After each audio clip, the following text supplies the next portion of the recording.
Dito tayo tutungo naman kung saan, pero bago yon, lahat po ba ay gising? Spiritually? Ay, humina.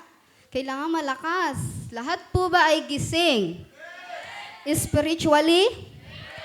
Itaas ang hinliliit sa paa. Ayun lang. Kailangan naka-ready rin tayo.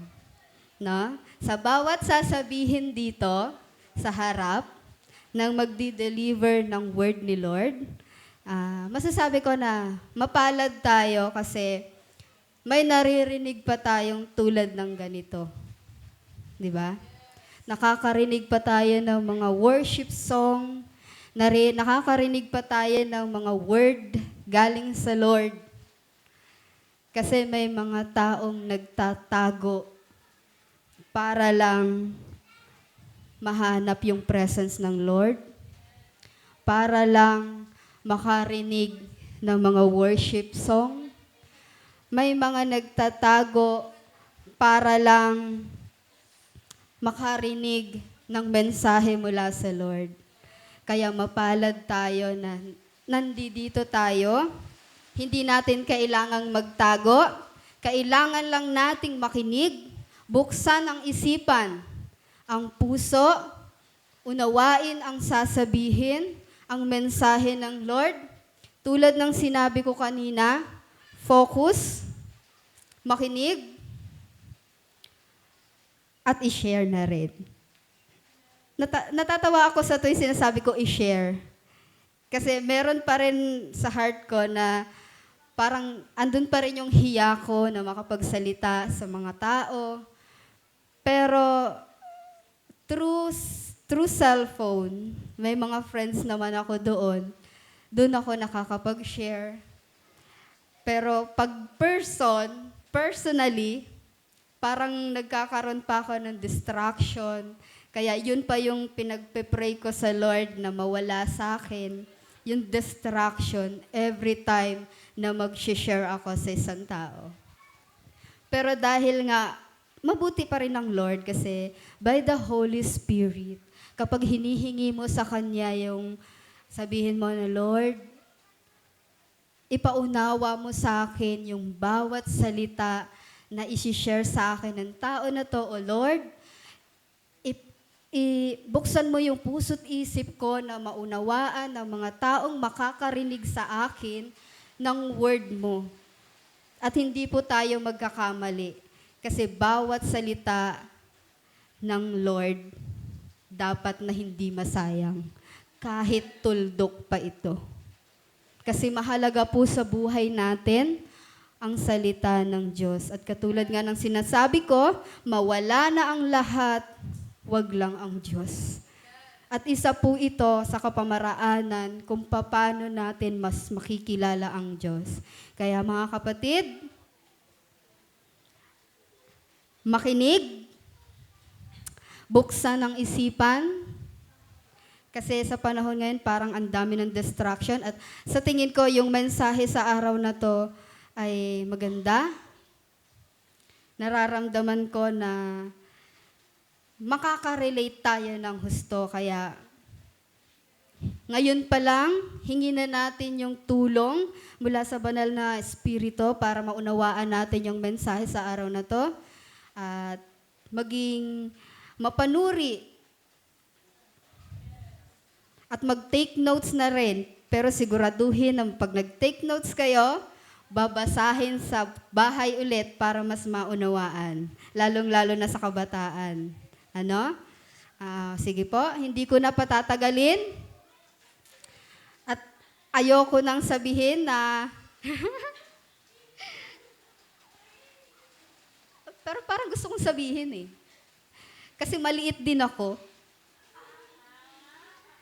Pero may sinasabi nga na small but terrible. Kaya kahit na maliit man yung tatayo dito sa harapan, mukha man siyang bata, pero yung salita na lalabas sa bibig niya, punong-puno ng pag-asa mula sa Diyos. Kaya yun po yung antayin natin. unawain natin at mag-focus tayo sa salita ng Lord. Kaya mga kapatid, hindi ko na po patatagalin. Wala pong iba kundi si Sis Althea May Hakla.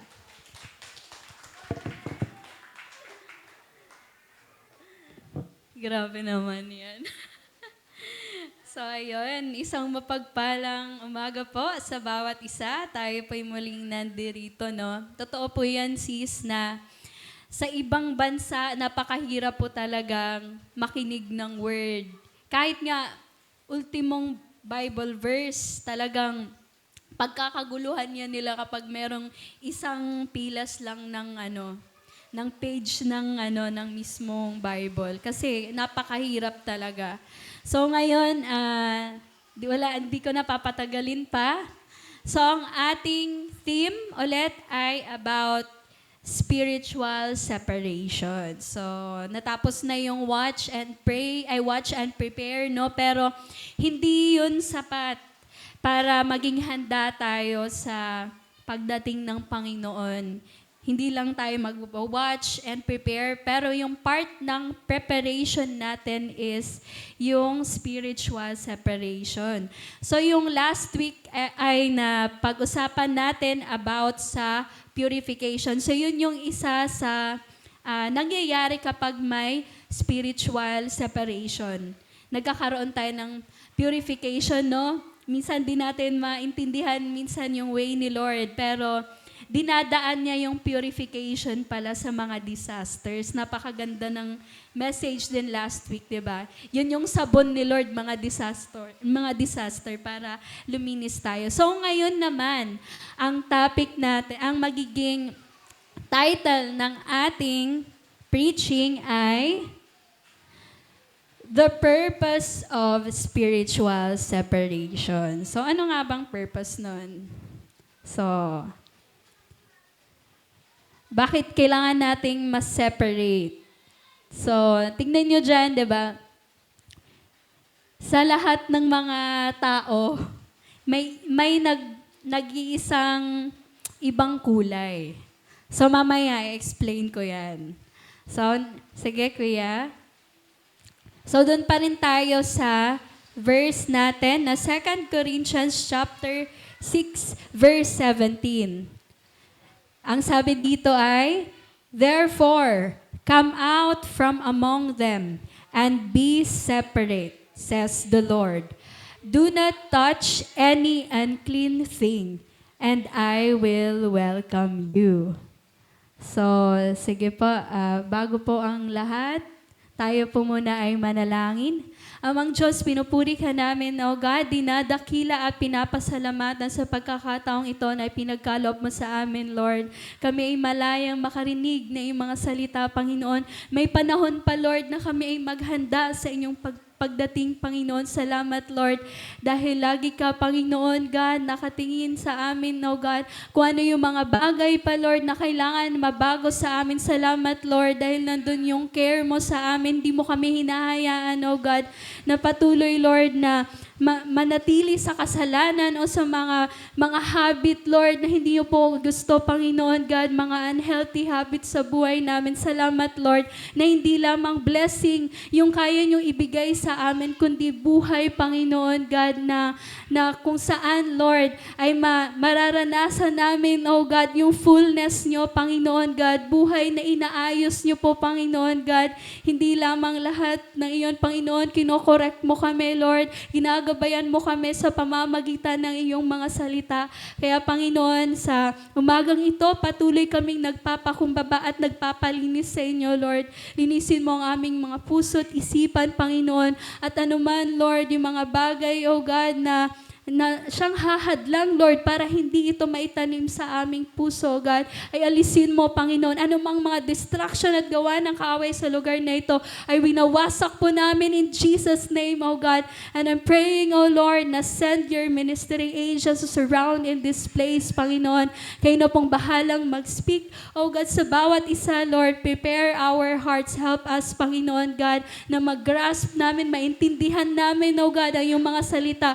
Buksan mo, mo, Panginoon, ang aming mga mata sa katotohanan, no, Lord. Tulungan mo kami, patuloy mo kaming basagin at baguhin, Panginoon God. Kayo na pong bahala sa amin, ganun din, Lord, sa aking pagsasalita, Lord. Tulungan mo ako, langisan mo ang aking bibig. Nang sa ganun, O God, ang masambit ko kung ano yung dapat kong sabihin, Panginoon God, sa umagang ito. Itago niyo po ako sa inyong likuran, Panginoon God. Kayo na pong bahala, Panginoon God. Sa buong umagang ito, Panginoon, pinagkakatiwala namin ito sa lahat sa inyong makapangyarihang pangalan, sa tayong pangalan ni Jesus. Amen. So, sige po.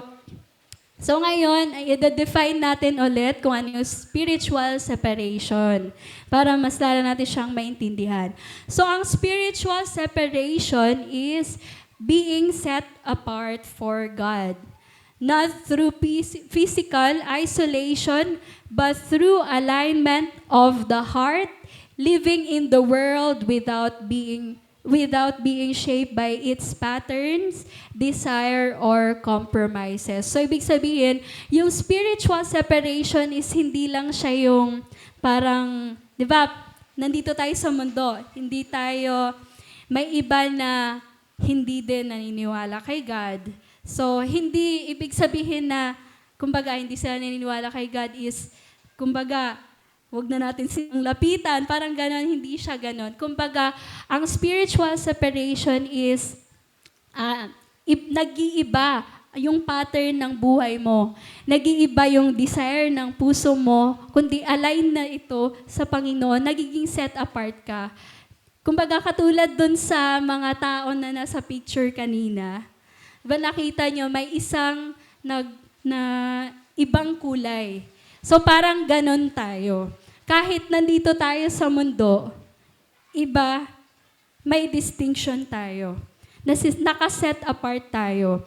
Namumuhay tayo sa mundong ito, hindi tayo separated sa mga tao, pero yung heart natin, yung character natin is iba sa kanila. Yung pag-iisip natin is iba sa kanila. Pamumuhay natin is iba. So, at bukod doon is choosing to turn away from sin and from anything that draws the heart away from God. Ito din yung yung spiritual separation din, ito din yung gini-give up mo yung sin. Ano pa man yung mga bagay na kumukuha ng attention mo or napapalitan si Lord sa puso mo, yun yung mga bagay na yun na kailangang i-give up para magkaroon talaga tayo ng spiritual separation, no? Tapos, a life marked by belonging to God alone. So, ito yung nakadedicate yung buhay natin sa Panginoon. We belong to the Lord. Parang pag nakita tayo, masasabi rin ng iba na you belong to God. Yung parang hindi sila ito ba ay anak ng Diyos or ito ba ay kumbaga makikita ka agad kung ito ay, kumbaga makikita agad yung distinction. Kung ito ay kay Lord at kung ito ay sa world, ganyan. So, ganon siya, yung spiritual separation. So, sige. Next, the purpose of spiritual separation. So, diretso na tayo. So, may 6 points ako kung bakit kailangan natin may spiritual separation. Yung spiritual separation is sanctification din siya, purification, yun. Set apart sa Panginoon. So, number 1, the purpose of spiritual separation is to live in holiness. God is holy, and He calls His people to reflect His nature. So, sabi nga dito sa 1 Peter chapter 1, verse 16, be holy because I am holy. So, nung dati sa Old Testament, yung mga Israelita, yun yung mga chosen na bayan ng Panginoon. Pero nung mga panahong nagkakasala na yung Israelita, nandun na yung idolatry nila, sumasamba na sila sa Diyos-Diyosan, may immorality na rin silang ginagawa. Hindi yun, kumbaga, hindi yun talagang, hindi yun pinapasa walang bahala ng Diyos. Kasi nga, nandun kasi yung holiness niya. Kaya, tinitake ni Lord yun seriously kahit chosen nation yung Israel. Nandun yung hinahayaan niya na i-discipline kasi nga holy si Lord eh. Gusto niya na seryosohin natin yung holiness niya. Nandun yung discipline niya na kapag mababasa natin sa Old Testament, kahit mahal na mahal ng Diyos ang bayan ng Israel, nandun yung pinapalo niya ito. Minsan, ang ginagawa ng Panginoon, hinahayaan niya na matalo yung mga Israelites sa laban. So minsan, binibigyan niya ng kakayanan yung mga enemy nation para talunin yung mismong Israelites. So yun yung discipline. Kasi nga, ang gusto ni Lord na makita ng mga Israelita na kahit sila ay chosen, hindi sila pwedeng manatili ng patuloy sa kasalanan. Hindi gusto ni Lord yung ganun. Kaya gusto ni Lord na seryosohin natin yung holiness niya. Kasi siya ay holy. So dapat ganun din tayo. So merong distinction. So katulad din 'di ba sa kapag anak tayo, for example, sa mga anak ng mayaman, 'di ba? Pag anak ka ng mayaman, hindi ka naman siguro susuot ng damit na 'di ba? Na basahan, 'di ba? Parang ganoon. So parang ganoon din sa Panginoon. So kung mayaman yung tatay natin, holy si Lord, ganoon din tayo. Parang ganoon din yung tinitake din natin. So kung ano si Lord, ganoon din tayo. So nakikita 'yon sa buhay natin. Tapos bukod din, next, pangalawa is yung purpose ng spiritual separation is to be intimate with God. So kaya kailangan may spiritual separation kasi nga intimacy with God requires undivided attention or affection. We cannot draw near to Him while holding tightly to what pulls us away. So, kaya kailangan may spiritual separation kasi nga, kaya nga, di ba, yung sa example last week ni Sis Michelle na may mga, for example, may mga bagay na inaalis si Lord sa buhay natin. Kasi nga, minsan, na masyado na tayong dependent doon sa taong yon. Kasi nga, nagiging idol natin or minsan, sa financial din, di ba? Minsan, sa sobrang, di ba nga, sa sobrang, for example, madami kang pera, minsan, hindi mo na din umasa sa Panginoon kasi madami kang pera. Pero minsan, hinahayaan ni Lord na alisin mo na yung mga bagay na kung saan dun ka mas nagtitiwala kaysa sa Kanya. So, di ba? Kaya ganun yung kung ano yung mga bagay na hinuhold mo bukod kay God, kumbaga nagiging idol mo na, yun yung bagay na kailangan mong alisin.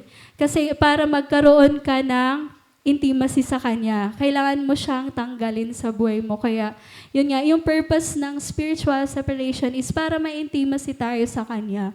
So, ang hirap kasi na, for example, sa mga mag-asawa, di ba?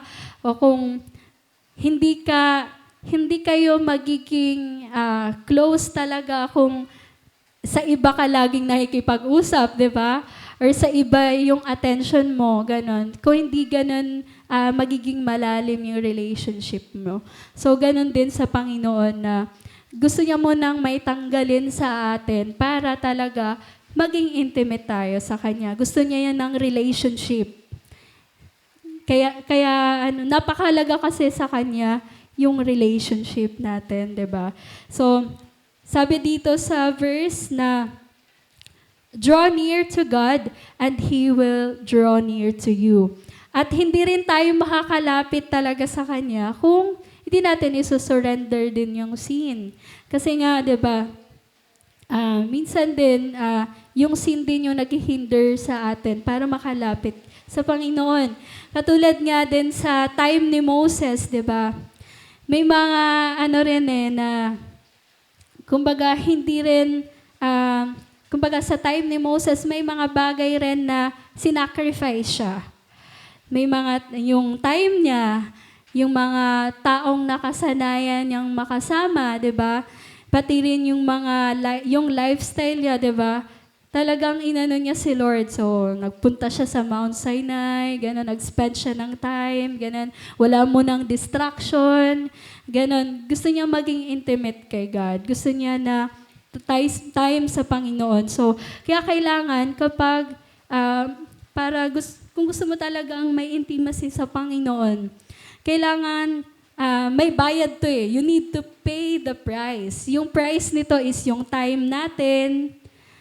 Hindi lang puro social media, no? Yung time natin, yung scroll down ka lang, or minsan, time sa friends, ganon, or habits, or yung lifestyle mo, unhealthy na, kasi nga, napofocus ka sa ibang bagay, o yung mga ganong bagay. So, kailangan i-surrender yon. We need to pay the price para maging intimate sa Panginoon. So, ganun. Next is, number 3 is, yung purpose ng spiritual separation is to hear God clearly. So, noise, distractions, and ungodly attachments does spiritual sensitivity. So we need God's guidance every day. If we miss His voice, we risk missing His divine destiny and His perfect will for our lives. So, sobrang halaga ng voice ni Lord sa bawat araw natin. As in, kasi nga, sa totoo lang, bilang mga tao, meron din talaga tayong kamangmangan, di ba? Totoo yan. Kahit din naman yung mga matatalinong, tinuturing na matalino sa mundong ito, ay meron din talagang kahangalan din sila. Kung minsan, matalino sila sa ACADS, pero minsan, mahina sila kung paano i-handle yung emotion, or mahina sila sa when it comes sa decision making. Ganon, may mga ganong bagay. Pero totoo yan na bilang tao, meron talaga tayong kahangalan at kamangmangan sa buhay. Kaya nga, parang tinuturing nga tayong tupa na, di ba ang mga tupa kasi is, hindi sila yung, masyadong mag-iisip sa kung ano yung dapat nilang daanan. Sa totoo lang, yung mga tupa is mga careless talaga sila. Kaya kailangan ng shepherd para paluin sila. O dito papuntahin. Parang ganun tayo. Kaya nga, tayo yung mga tupa at si Lord yung shepherd. Kaya kailangan talaga na sobrang halaga na marinig natin yung voice ni Lord palagi. Kasi nga, pwede tayong mag-fall at mag-fail or ma-miss out kung ano yung divine destiny natin or yung perfect will ni Lord. So, kaya ayun. Tapos, kapag wala tayong spiritual separation kasi, nandun yung noise. So, nandun yung mapupuno tayo ng mga ungodly attachments, ganyan. Kaya punong-puno talaga ng surrender tong yung spiritual separation. Madami kang i-give up talaga para marinig mo talaga si Lord clearly. Kasi nga, sa family mo, lalo-lalo na sa mga katatayan, dahil ang mga katatayan, ang leader ng tahanan, kailangan talaga sila ang talagang mas, sensitive talaga sa voice ni Lord. Kasi nga, paano niya ililid ang buong pamilya kung hindi siya nakikinig kay Lord? May gustong gawin si Lord sa buhay, sa family niya, sa mga anak, ganito yung discipline. Kasi si Lord lang yung nakakaalam kung papaano yung pinaka-the best sa atin. Pati rin sa mga leaders, di ba? Pastors, ganon. Kailangan talaga ng voice ni Lord bawat araw. Mga estudyante, o sa mga ate kuya, sa work, sa love life, lahat sa aspeto ng buhay natin, kailangan talaga natin ng voice ni Lord. Pero kapag puno tayo ng world, puno tayo ng sin na hindi natin mag-give up, puno tayo ng sarili natin or flesh natin, hindi talaga natin maririnig si Lord. Kasi kailangan i-empty muna natin yung sarili natin para fully marinig natin si Lord. Kasi yung mga bagay na ito, pag hindi tayo nasa-separate, ito yung nagkukos na hindi na nagkakaroon tayo ng hindi natin na nakukuha kung ano yung dapat na word ni Lord sa atin. Yung discernment natin, hindi ito na siya sharpen kung hindi tayo nasa-separate. So, ayun. Tapos, yun nga, we are in the evil days. So, if we don't hear God clearly, we won't live wisely. Kasi nga, di ba, itong days na to, puno na ng deception. Parang isipin mo, no, na yung sin nga, parang nanonormalize na lang eh. Parang minsan nilalantad pa sa TV, parang proud na proud pa talaga sila, no? Tapos minsan, yung holiness din, hindi din natin-take seriously. Kasi ito yung uso. For example, sa ganitong church, ito yung uso. Pero hindi tayo dapat ganun na doon natin siya i-base. Kasi nga, yung basihan natin sa standards is, yun nga, yung sa word ni Lord. So, kaya, ayun, kailangan nating makarinig kay Lord clearly. So, number 4 is, ayun, ito pala yung verse. Isaiah 59, verses 1 to 2. Surely the arm of the Lord is not too short to save, nor his ear too dull to hear. But your iniquities have separated you from God. Your sins have hidden His face from you so that He will not hear. Kaya kailangan talaga i-surrender yung sin, yung mga bagay na mga attachment natin sa world. Kasi yun yung mga bagay, yung rason kung bakit di natin siya marinig. So number 4, ayan, mabilis lang to. Number 4, to be God's vessel. So God does not use what is shared with impurity. Because God uses His vessel for sacred purposes. And consecration gives life to service. Without it, even the strongest gifts and callings can fail. So, yun nga, kaya yun nga, sineseparate tayo, nililinis tayo ng Panginoon, nandun yung mga trials, mga tests sa buhay natin. Siguro, di ba, wala naman sigurong umattend dito na walang pagsubok, kahit nga bata, di ba, may pagsubok. Pero kasi yun kasi yung way ni Lord para ma-align tayo sa Kanya, malinis tayo, maayos tayo. Kasi nga, sabi nga din dyan na si Lord, ginagamit tayo sa sacred purposes. So, kailangan nating malinis, kailangan maayos. Kasi parang katulad din yan sa, for example, sa presidente. Di ba, pag maihahain ka sa presidente, kailangan malinis, di ba, lahat? Malinis yung kutsara, yung tinidor, yung bas, yung pinggan, no? Yung kumikinang-kinang pa, di ba? Ayaw mo naman na, kumbaga, na hindi ito kaaya-aya sa Kanya. So, ganun din sa atin, di ba? Kaya nililinis tayo ng Panginoon kasi nga gusto niya pure vessel tayo sa Kanya. Sabi nga din sa verse, pa-next nga ako, kuya. Sabi nga dito sa verse 2 Timothy chapter 2 verses 20 to 21.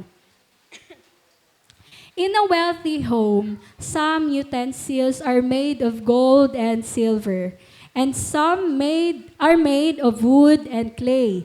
The expensive utensils are used for special occasions, and the cheap ones are for everyday use. If you keep yourself pure, you will be a special utensil for honorable use. Your life will be clean, and you will be ready for the Master to use you for every good work. Diba nga, sabi dyan na, for example, depende yun sa ano natin na kapag ano tayo, ginagawa nating pure yung sarili natin, mas nagiging honorable tayo na kasangkapan sa Panginoon. So, yung iba nga dito, sabi nga, the expensive utensils are used for special occasions, and the cheap ones are for everyday use. So, ibig sabihin, yung mga expensive sa harap ng Panginoon, yun yung estado ng puso natin, estado ng faith natin, estado ng kung paano tayo namumuhay. So, kaya ginagamit ni Lord sa special occasions. Pero yung mga cheap ones, yung mga hindi talaga tinitake seriously yung purity, yung holy life, yun, ginagamit lang siya sa yung ano lang, everyday use, di ba? Parang meron siyang distinction eh. Though lahat pa rin nagagamit ni Lord, pero may iba pa rin na mas ginagamit talaga ni Lord kasi nga ready yung heart. Tsaka ano siya, pure yung heart. So, balik nga doon niya sa ano. Yan. Consecration gives life to service. So without it, even the strongest gifts and calling can fail. So, di ba? Kaya minsan, wag nating dito, i-take for granted yung pagtayo dito, ganyan, lalo na sa mga madalas nang tumatayo. Kasi nga, kumbaga, kahit gaano ka pa kagaling, di ba sabi nga dyan, even the strongest gifts and calling can fail. So kahit gaano ka kagaling, kahit gaano ka katalino, or gaano ka katindi, di ba, ang tindi ng ano mo, pero kapag walang consecration, wala pa rin talaga yun, nagpe-fail yun. So may example tayo dyan eh. So ang example natin si Samson. So itong si Samson, tinawag siya, di ba, para i-set apart. Nazarite nga siya, di ba? Pag sinabi nating Nazarite, ano lang siya, parang pati yung pagkain niya, ganito lang yun yung dapat pwedeng kainin. Hindi siya pwedeng kumain ng kung ano-ano na katulad ng kinakain natin usual. Tapos, bawal din gupitin yung buhok niya, gano'n, diba? Tapos, tinawag siya para i-deliver yung Israel sa holy purpose. Pero, nag-serve naman siya sa Panginoon, pero wala talagang full consecration. Natalo niya yung ibang mga Pilistino. Kinakatakutan siya, pero one time, merong dumating na Delilah sa buhay niya. So, yung ano siya doon, yung pinursu niya yung personal desires, lust and pride niya, nag-depart yung spirit ni Lord sa kanya. Kaya nga, nag-fail pa rin siya. No? Nag-fail na wala yung strength niya. Kaya, tinanggal yung mata niya, ganon. Pero, nung nag-repent na siya, doon binalik ulit ni Lord yung strength niya. At, ano niya pa rin, na-defeat niya pa rin yung mga Pilistino. Pero kasama na siyang namatay. Yun. Pero, kaya yun, so kahit gaano ka katindi, kung hindi mo mapapangalagaan yung puso mo, talagang mag-fail ka sa call mo. Verse number 5. Sabi dito, to be, wait lang. Ayun, number 5, to be a witness to the world. A distinct life points others to God. So, there is no impact without distinction. So, katulad dun sa testimony ng ating sister, no, na kahit sa mga best friends niya, di ba? Parang naaano sila nai-encourage kapag nagsasalita, di ba? Ang sarap sa pakiramdam kapag, parang nakakakita yung ibang tao na may iba sa'yo. Di ba? Parang ang pangit, no, kapag wala silang makitang iba sa'yo. Yung parang normal ka lang na ano. Kasi meron akong dati na kaklase na parang nasabihan siya na, nung nag-ano na siya na Christian siya, sabi no, may nagsabi sa kanya, Christian ka pala. Diba? Tapos, nasaktan siya kasi nga, syempre parang, hindi nga nag-reflect talaga sa buhay niya si Christ. Kasi nga, napapatanong yung iba na, Christian ka? Kasi nga, yung kaklase ko na yun, mahilig yun sumama sa mga lalaki din na mahilig mag-online games. Yung parang madaming ginagawang sa school, ganyan. Kumbaga parang, kaya tuloy, siya na Christian ka pala, diba? Mas masarap pakinggan na sabihin nila sa'yo na sabi na nga ba Christian ka eh, diba? Yung parang ganon eh, diba? Okay, mas okay yung ganon eh kasi nga nakikita nila na may something na iba sa'yo. So papaano ka kumbaga may distinction talaga. Sabi nga, there's no impact without distinction. So mahirap mag-witness kapag hindi rin nakikita sa buhay natin, di ba? Yung parang sasabihin lang natin na binago ako ng Diyos, tapos sa totoong buhay, hindi pa pala talaga binago ng Diyos, no? Kumbaga parang madali lang minsan sabihin na ganito na ako, ganito, pero yung ikaw at si Lord si Lord mismo nakakita sa buhay mo, iba pa pala, 'di ba? Sabi nga dito, you are the light of the world, like a city on a hilltop that cannot be hidden. Matthew chapter 5 verse 14. So kapag daw siya, tayo daw ay tawag dito, ilaw ng mundo. So like a city on a hilltop that cannot be hidden. So, hindi talaga siya napipigilang hindi mapansin. Parang ganun tayo, di ba? Pag yung ilaw, minsan kahit takpan mo siya, parang may lumalabas pa rin na liwanag. So, parang ganun tayo na kahit saan man tayo, nakikita pa rin yung liwanag. Nakikita na nandun yung iba sa atin. So, sa sarili ba natin na ano ba natin yun na may nagsasabi ba sa atin na parang may iba talaga sa'yo? So, pag wala pa, may kailangan pang i-separate sa buhay mo. May kailangan pang i-detach. May kailangan pang alisin. May kailangan pang baguhin.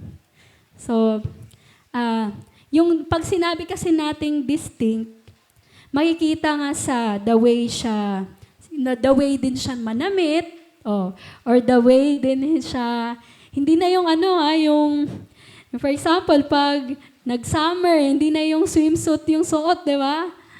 Kumaga minsan nga parang, may time na nag-outing kami, tapos, parang yung mga ka-office mate ko is more on shorts, more on talagang mga bikini, mga ganon. Tapos, parang inaano nila ako na, takot ka bang umitim? Ganon. Pero, sa isip-isip ko kasi noon na, gusto ko kasing i-honor si Lord. Kahit saan man ako kahit wala mang kasamang Christian sa paligid. Parang ganon na, kahit sabihan nila akong, siguro, sabi ko nga, sige, isipin nyo na lang na gusto kong umitim. Na ayaw kong umitim. Kasi nga, parang sa akin naman is gusto ko lang talaga na maging, iba. Ayoko, yung kahit parang iniisip nila na KJ ka, na, parang, balot na balot ka. Ganon, diba? Ayaw mong umitim. Pero okay lang yun. Kasi at least, iba ka. Kaysa naman, parang pag pinagtabi kayo, tapos parang wala namang difference, di ba? Kahit din siguro sa lifestyle or sa buhay natin, di ba? So, minsan, yung iba, pagkatapos, pagaling sa school, or sobrang pagod or tulog agad tayo iba, di ba?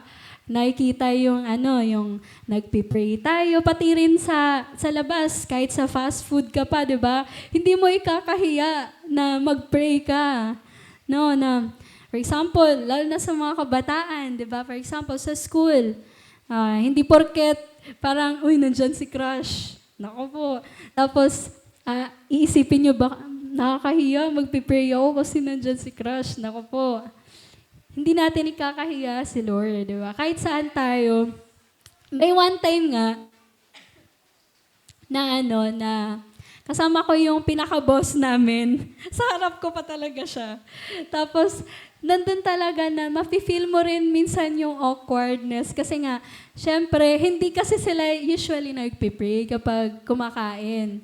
So, dahil ikaw hindi ka sanay hindi mag-pray, talagang ikaw na lang yung yuyu ko, magpipray, ganyan.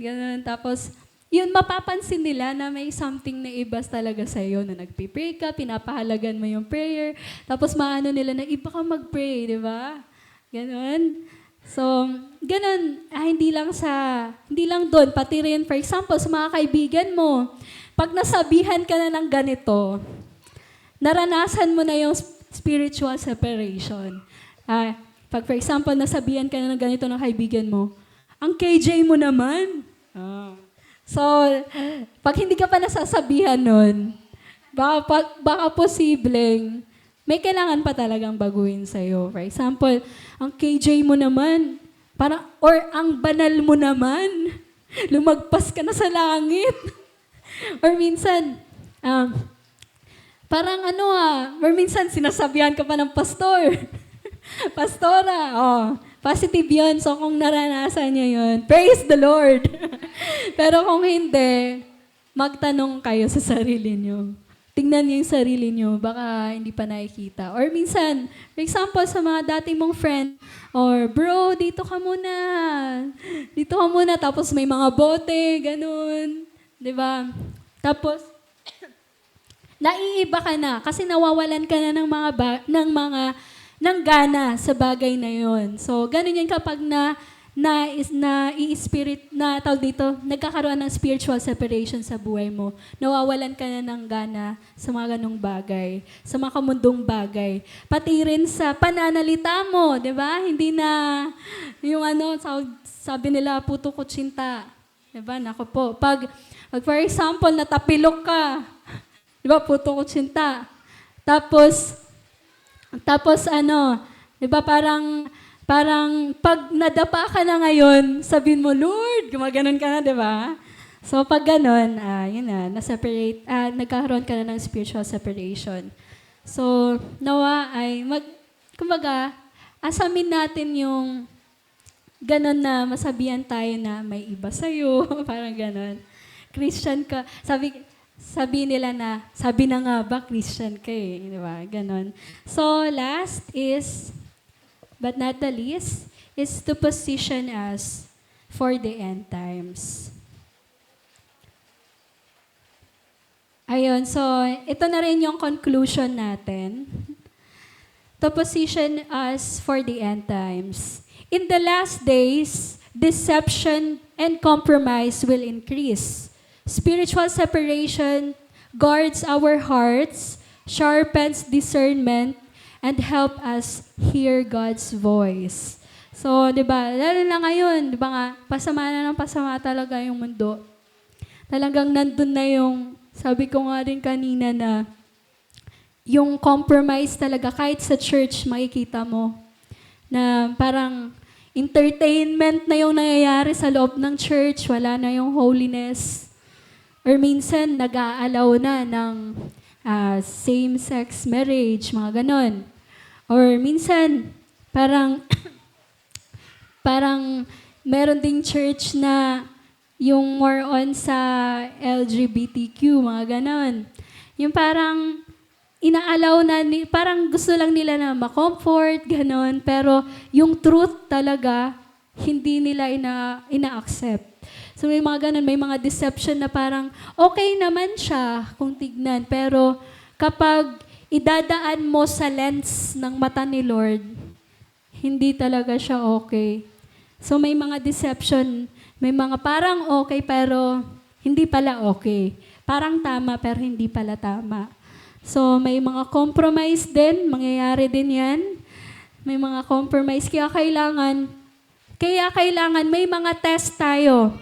May mga shaking sa buhay natin para ma-purify tayo, para ma-align yung puso natin. Kasi nga, pag dumating yung mga ganito, kasi nga, mas titindi pa yan eh. Kung ano yung mga nakikita natin, mas titindi pa yan. Kaya, para maihanda tayo, para maging matatag tayo, kaya kailangan natin na marinig si Lord clearly. Kailangan natin spiritual separation. Kasi nga, para marinig natin si Lord clearly, kailangan natin ng direction, kailangan natin ng intimacy. Kung wala tayong intimacy, madali tayong mahulog sa deception ng kaaway. So, ayun, kaya yung spiritual separation, yun yung nag-guard sa heart natin na hindi tayo mag-give up kaagad.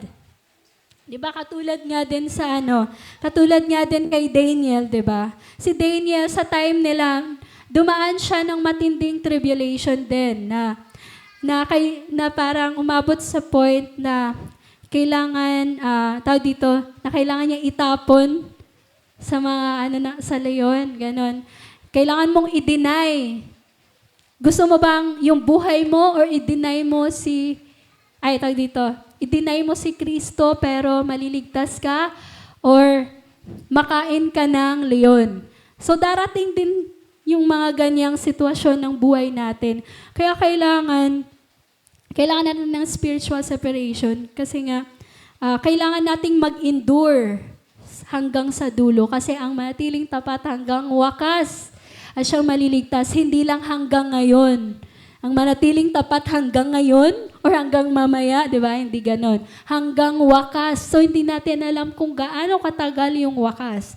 So, ganon yung nangyari kay Daniel, di ba? Nandun yung, na nag-endure siya kahit may pressure sa kanya, nakakatakot yung nangyari sa kanya, buhay niya, yung posibleng mawala doon. Pero, nanindigan siya sa kung ano yung tama, kung ano yung dapat. So, hindi siya natakot, may boldness siya kasi nga, andun na siya, may spiritual separation. So, andun yung, bukod din doon is,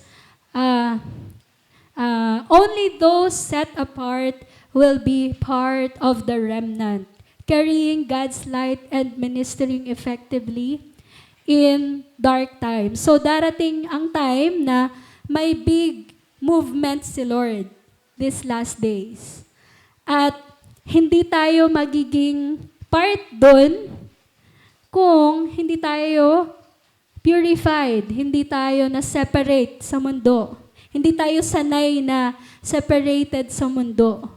Lagi tayong attached sa mundo. Diba? May mga, kasi syempre, dahil pahirap na rin yung pag-win ng souls, so kaya kailangan ng boldness, kailangan ng matinding movement ni Lord. So kaya kailangan maging part tayo doon sa remnant. So pag sinabi nating remnant, yun yung mga taong nakaset apart para sa purpose ni Lord. So kapag sa Old Testament, ito yung si Joshua and Caleb, yung sa mga Israelita papunta sa Promised Land, sila yung nag-endure hanggang sa dulo, hanggang makamit nila yung Promised Land. Dapat ganun din tayo na gustuin natin na tayo yung mga remnants ni Lord.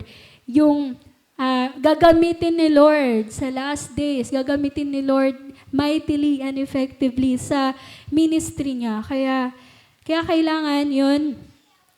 Kaya kailangan natin to live in holiness, to be intimate with God. Lahat niyan, to hear God clearly. Kasi magiging vessel tayo sa last days. Magiging witness tayo, di ba? Kailangan nating maging handa. So, kaya wag nating baliwalain, wag nating iti-take lang as wala or hindi natin iti-take seriously yung mga testing sa buhay natin, yung mga trials. Alamin mo kung ano yung tinatanggal ni Lord at magpasalamat ka dahil sinasanay tayo ni Lord na i-test. Sinasanay tayo ni Lord na dumaan sa paghihirap. Kasi pag dumating yung mga mas mahihirap, sanay na tayo, sabihin mo na lang na naranasan ko na rin to eh, mas matindi pa dito. Kaya, ayun, salamat sa Panginoon. Dahil minsan di natin maintindihan man yung pain na kailangan nating danasan, pero kailangan natin lahat ng yun. Yung pain, yung sakripisyo, yung hardship, hindi yun para walang ano lang. Kasi kailangan natin yun para manatili tayong nakatayo hanggang sa dulo. Manatili tayong maging tapat hanggang sa dulo. So, yun lang po. Nawa ay may natutunan ng bawat isa. So, tayo po ay tumayo.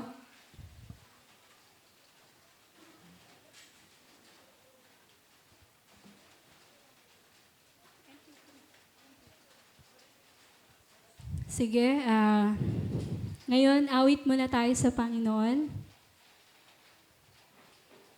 Nawa, gawin natin itong panalangin. Ang title kasi ng song na to is As the Deer and Nothing But the Blood of Jesus. So as the deer, parang nandun yung kauhawan natin sa Panginoon. Panted for the waters, oh my soul, long it after thee. You alone are my heart's desire, and I long to worship you.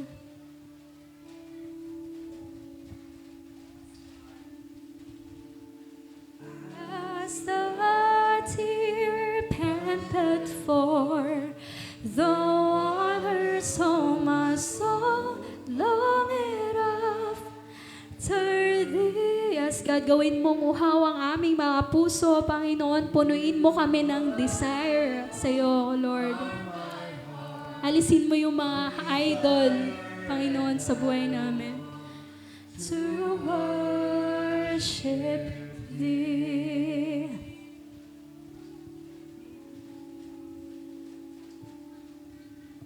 You alone are my strength, my shield.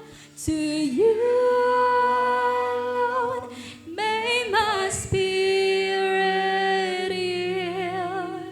You alone are my heart's desire, and I long to worship thee.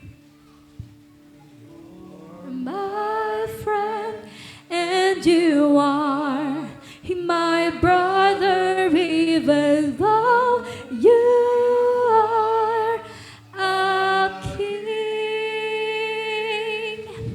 And I love you more than any other, so much more than anything.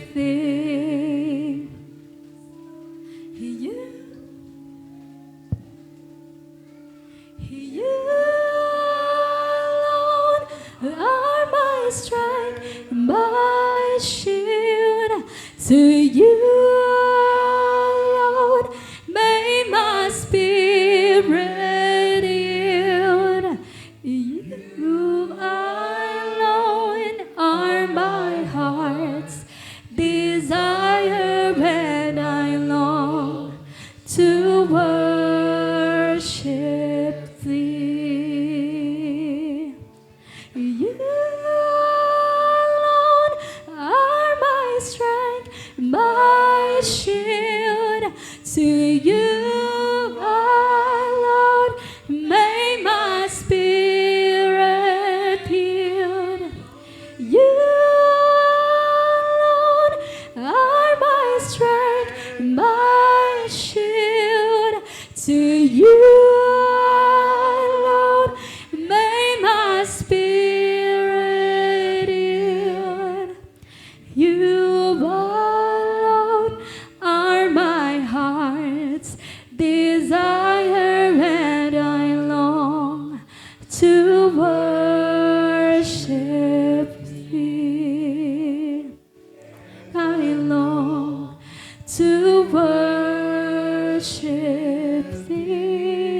Lord, gustuhin ng puso na ito, na ikaw lamang, Panginoon. We desire you, Lord. We long for you more and more every day, God. Hallelujah, Lord.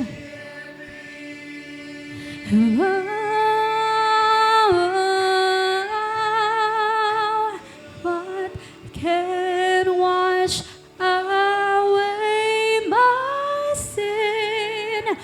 Nothing but the blood of Jesus. Lilisin mo kami, Panginoon. Can make me whole again. Nothing but the blood of Jesus. Surrender natin sa Panginoon kung ano may mga nagpapadumi sa atin, ano mga kasalanan natin, ano man yung mga humahadlang at pumipigil sa atin para magpatuloy, para lumago at tumindig sa Panginoon. Hallelujah. What can make me whole again? We need your blood, Lord. But the blood of Jesus, oh, precious is the flow that makes me white as snow. No other fount I know, nothing but the blood of Jesus. We need your blood, Lord. We need your blood to wash away our sins, to cleanse us, O Lord God. You know, O God, ang buhay namin, ang puso namin, Panginoon. Nakikita mo, Panginoon, lahat tungkol sa amin, Lord. Wala kaming maililihim at may tatago sa iyong harapan, Panginoon. Wala kami, Panginoon, kung wala ka sa aming buhay, Lord. And we long for you, Lord. We need you, God. Ano pa man yung mga bagay na kailangan tanggalin sa aming buhay, Lord, we surrender it to you, Lord. At, Panginoon, our pride, our fear, our shame, our doubt, any form of idols, Lord. Patawarin mo kami, Panginoon. Patawarin mo kami, O God, kung may mga bagay na nakakahigit sa iyo, Panginoon God, sa buhay namin, sa puso namin, sa isip namin, Lord. Kung may mga panahon, Lord, na madalas, Lord, naiisip namin, O God, mas naiisip pa namin kung ano yung mga pangangailangan namin sa mundong ito kaysa sa inyo, Panginoon. Mas nauna pa naming tawagin ang iba para humingi ng tulong kaysa sa inyo, Panginoon. Patawad, Lord, kung minsan na yung trust namin nasa tao, yung trust namin nasa mundong ito, Lord, sa pera, sa bagay, Panginoon. Patawarin mo kami, Lord. Linisin mo ang aming puso, ang aming isipan. Baguhin mo kami. Kailangan ka namin, Lord, sa buhay namin ito, Lord. We need a spiritual separation, Panginoon, sa aming buhay, Lord God. Kaya tulungan mo kami, Lord. Alisin mo, Panginoon God, sa puso namin yung gana sa kasalanan, Lord. Yung gana sa makamundong bagay, Panginoon, Lord. Yung mga bagay, Lord God, na nakakasakit sa damdamin mo, alisin mo, Lord. Alisin mo sa pusong ito, Panginoon God.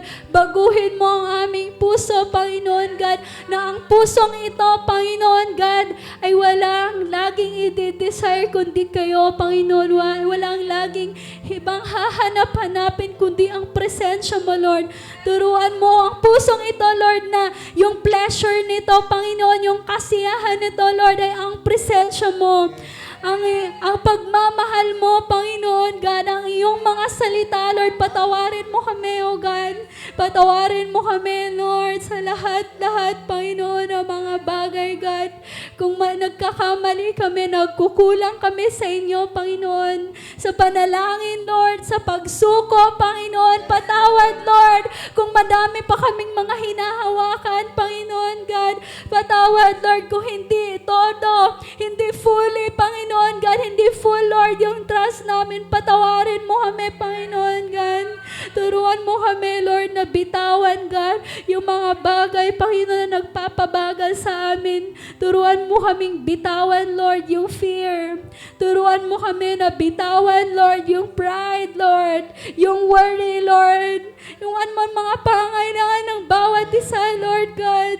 Ano man yung worries ng bawat isa, Lord.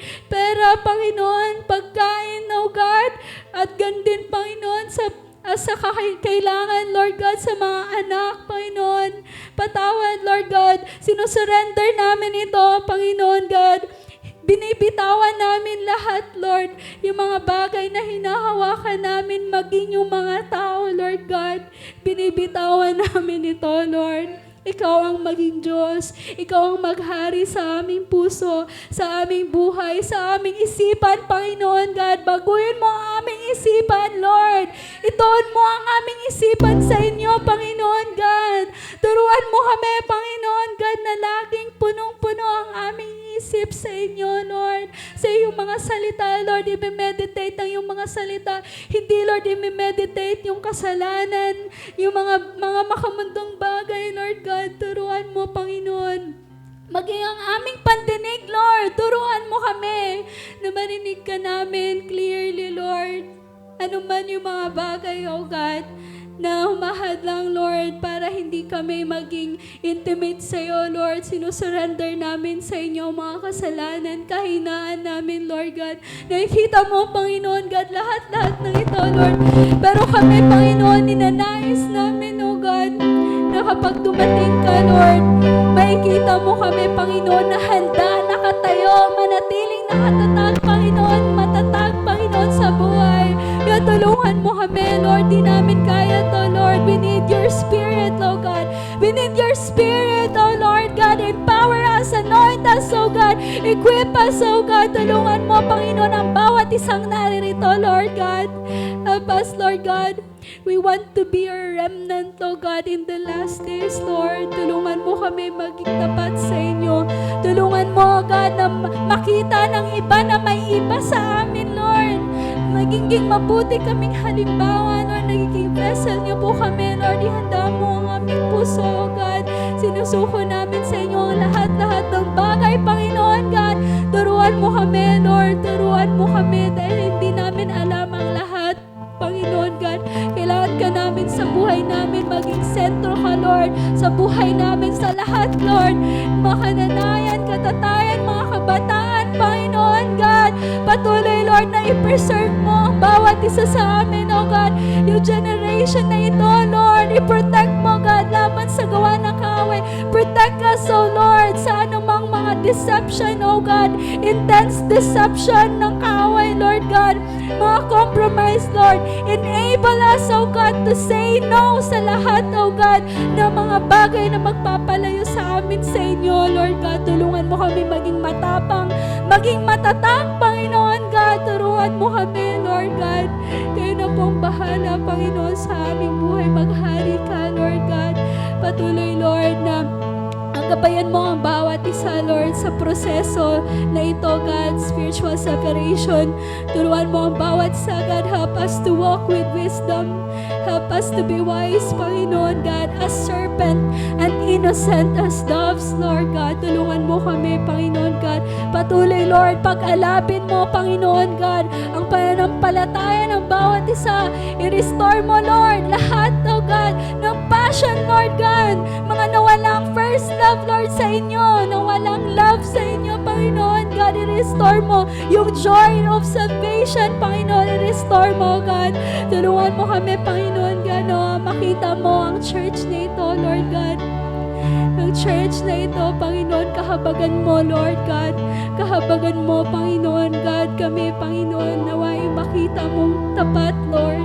Kaya kayo na pong bahala sa basa sa amin. Ano man, Panginoon, ang aming mga narinig sa umagang ito, Lord. Itanim mo sa aming puso, God. Mag-penetrate ito, Lord, sa aming puso, sa aming isipan, oh God. Kahit anumang dumating, oh God, ng mga distraction ng kaaway, tulungan mo kami, God, na maging matatag, Panginoon God. Tulungan mo kami, Panginoon God, na mas matindi pa kami sa kanila, Lord, na mag-no, Panginoon. Kayo na po bahala, Lord God. Hallelujah. Rababa Yeshua Rarabasika Lahura Baba. Ahura Baba Yeshua Rarabasika Lahura Baba. Yeshua Rarabasika Lahura Baba Yeshua. Purify us, O Lord God.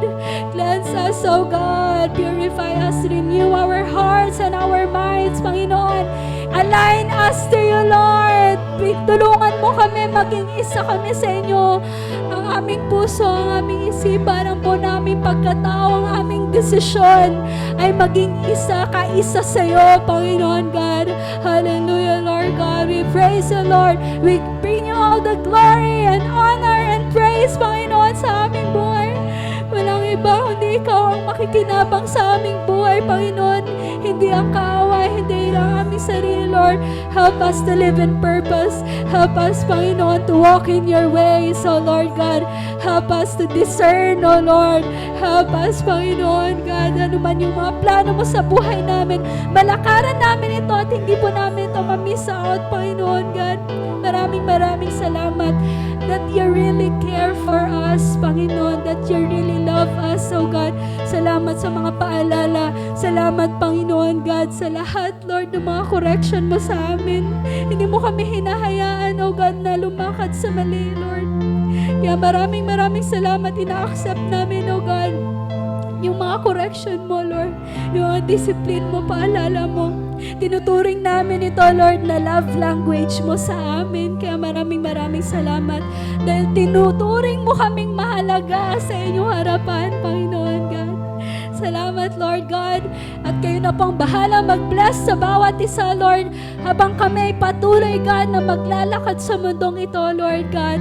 Tulungan mo kami, Panginoon God, na hindi kami maliligaw, Lord. Hindi kami malalayo sa inyo, Lord. Tulungan mo kami na ang biggest fear namin, Panginoon, ay ang malayo sa presensya mo, Panginoon, at manlamig sa iyo, God. Kaya maraming salamat, Panginoon. Pinagkakatiwala ko po ang lahat na ito, Lord God, sa bawat sa amin, yung mga salita ay lumago, Panginoon, sa aming buhay at makita. Maraming salamat, Lord. In Jesus' name I pray. Amen.